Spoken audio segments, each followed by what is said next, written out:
নমস্কার, আজকে আমরা মিনি কিচেনে করতে চলেছি চিকেন কারি। তো চিকেন কারি করার জন্য প্রথমে আমরা আলুগুলোকে ছোট্ট ছোট্ট করে টুকরো করে নিয়ে তার মধ্যে নুন আর হলুদ দিয়ে এটাকে ভেজে নিলাম। আমার খুন্তিতে এটা উঠছিল না বলে আমার মিনি কিচেনে ছোট্ট একটা ছাংতা আছে, সেই ছাংতাটা থেকে তুলে নিলাম। এবার এর মধ্যে আমরা ফোড়ন করে নিলাম শুকনো লঙ্কা, জিরে আর গরম মশলা। এবার এর মধ্যে গোটা গরম মশলা, পেঁয়াজ কুচিটা দিয়ে ভাজা ভাজা করে তার মধ্যে আদা আর রসুনের পেস্ট দিয়ে এটাকে একটু কষিয়ে নিলাম।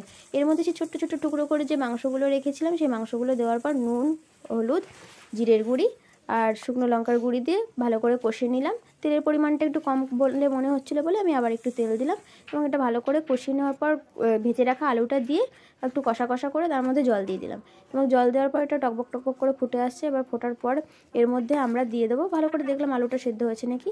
তো এরপর দিয়ে দিলাম আমরা হচ্ছে কি চিকেন কারি মশলা। চিকেন কারি মশলাটা দিয়ে ভালো করে এটাকে কষিয়ে দেখলাম বেশ সুন্দরভাবে কষানো হয়ে গেছে। আমি ভাবতে পারিনি যে এটা এত সুন্দরভাবে রান্নাটা আমি করতে পারবো।